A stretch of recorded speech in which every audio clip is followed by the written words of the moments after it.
खट्टा खाने वाली चुड़ैल। रात को अचानक राधिका मौसी को किचन से कुछ गिरने की आवाज आई। उन्होंने बाहर निकल के देखा तो किचन में उन्हें कोई सफेद साड़ी में दिखा। वो चीख पड़ी, हे भगवान, आलतू जलालतू आई भला को टालतू, आलतू जलालतू आई भला को टालतू। राधिका मौसी को चीखते सुनकर श्रवण बाहर आता है भागते हुए। अरे माँ, क्या हुआ? क्या देख लिया? दादी माँ आ गई क्या सपने में? अरे बेटा, रसोड़े में देख तो कौन है? श्रवण रसोड़े में झांक कर देखता है और उसे कोई नहीं दिखता अंदर। अब रसोड़े में तो कोई नहीं है माँ।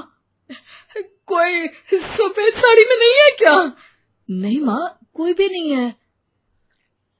चिल्लम चिल्ली की आवाज सुनकर काजल भी वहां आ जाती है। अब क्या हो गया माँ जी? अरे बेटा, रसोड़े में एक चुड़ैल थी सफेद साड़ी में। अरे क्या कर रही थी वो अंदर? अरे बताया नहीं, कल आएगी ना तो पूछ लूंगी। चुड़ैल जी, आपका क्या प्लान है? माँ जी, रात बहुत हो गई है, आपने कोई बुरा सपना देखा होगा, चलिए सो जाइए। राधिका मौसी सोने तो चली जाती है, पर उनको रात भर नींद ही नहीं आती। वो कुछ भी उलझुल बातें सोचने लगती है। कहीं चुड़ैल की वजह से तो घर में टेंशन नहीं हो रहा, कहीं उसी की वजह से तो वो दादी नहीं बन पा रही। सुबह जब राधिका मौसी रसोड़े में छानबीन करती है तो पाती है कि नींबू का अचार गायब है। चुड़ैल नींबू का अचार ले गई, मुझे तो ठीक नहीं लग रहा कुछ। चुड़ैल को भी पता है कि जिंदगी का असली मजा तो खट्टे में ही है। राधिका मौसी झट से श्रवण को फोन कर देती है। बेटा, मुझे समस्या समझ में आ गई है, हमें एक तांत्रिक की जरूरत है। अरे क्या बोल रही हो माँ, तांत्रिक की क्या जरूरत है? आप पूजा पाठ तो कर ही रही हो ना। आलतू जलालतू मंत्र सारे फालतू जैसे कुछ मंत्र पढ़ो, चली जाएगी अपने आप चुड़ैल। अरे नहीं बेटा, कभी चुड़ैल को कम नहीं समझते। अरे तुझे पता भी नहीं चलेगा कि कभी वो छल करके काजल की जगह घर की बहू खुद बन जाएगी। क्या माँ, कुछ भी बोल रही हो?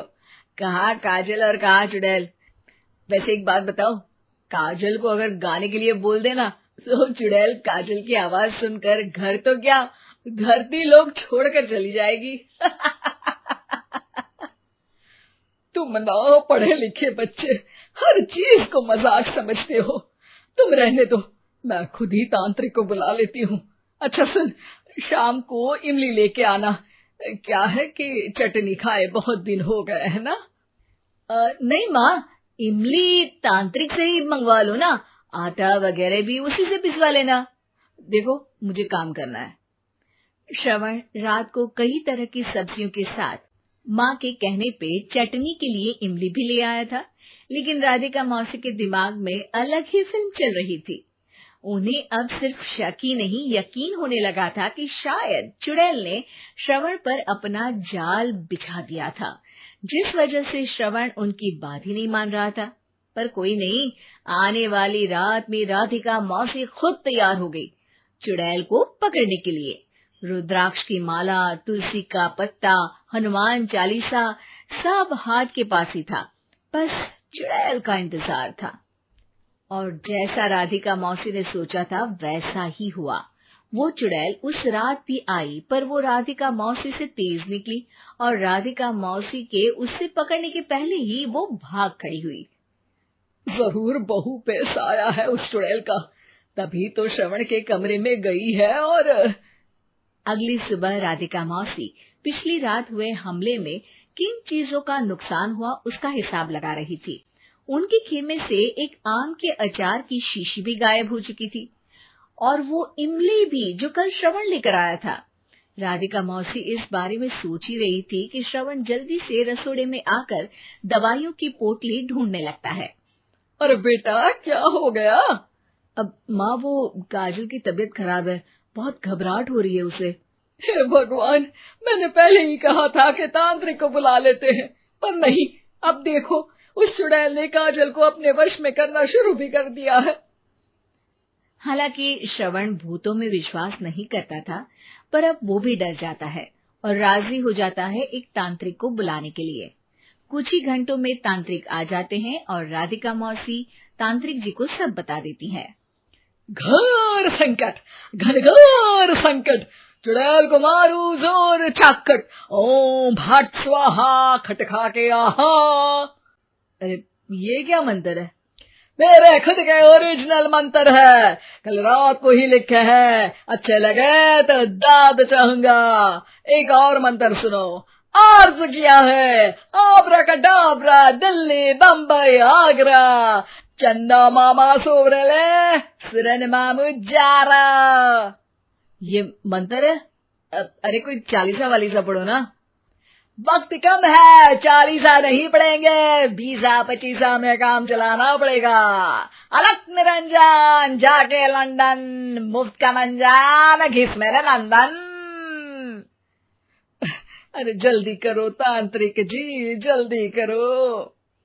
तांत्रिक अपने उल झलूल मंत्र पढ़ने लगता है। श्रवण को तांत्रिक पे शक होता है। वो अपने एक डॉक्टर दोस्त को कॉल कर देता है ताकि कोई अनहोनी हो तो इमरजेंसी में चीजें मैनेज हो जाए। तांत्रिक धुनी रमाता है, जिसकी वजह से कमरे में काफी धुआं हो जाता है और जिसकी वजह से बहू की घबराहट बढ़ जाती है। अब भागेगी चुड़ैल। हाँ। बहू खांसते हुए धुएं से बचने के लिए बाहर चली जाती है। अरे भाग रही है, भाग रही है। पीछे पीछे श्रवण भी जाता है। बहू एक सोफे पर बैठ जाती है। तभी डॉक्टर दोस्त आ जाते हैं और श्रवण को पानी लाने के लिए कहते हैं। थोड़े चेकअप के बाद डॉक्टर कहते हैं, मेरे हिसाब से जाप का काम पूरा हो गया है। क्या मतलब? अरे कुछ भी नहीं माँ, कोई चुड़ैल नहीं है, खुशखबरी है, अब दादी बनने वाली है। मगर वो सब अचार के डब्बे। श्रवण दोनों अचार के डब्बे अपनी माँ को दिखाता है, जो कि उनके बिस्तर के नीचे छुपे हुए थे। आपने सही बोला था माँ, वो चुड़ैल काजल ही थी जो खट्टा खा रही थी। हमें कल ही पता चला, पर हमने आपको ये तांत्रिक वाला काम करने दिया ताकि आपको भरोसा हो जाए कि भूत वगैरह कुछ होता ही नहीं। अच्छा अच्छा, ये तो बड़ी खुशी की बात है। पर बेटा मुझे एक झाड़ू तो ला दे। क्यों माँ? ये तांत्रिक का भूत उतारती हूँ मैं। अब तांत्रिक राधा मौसी के डर से घर से भाग निकलता है और राधा मौसी उसके पीछे भागती है। अरे संकट ये घनघोर है, तांत्रिक मुआ चोर है।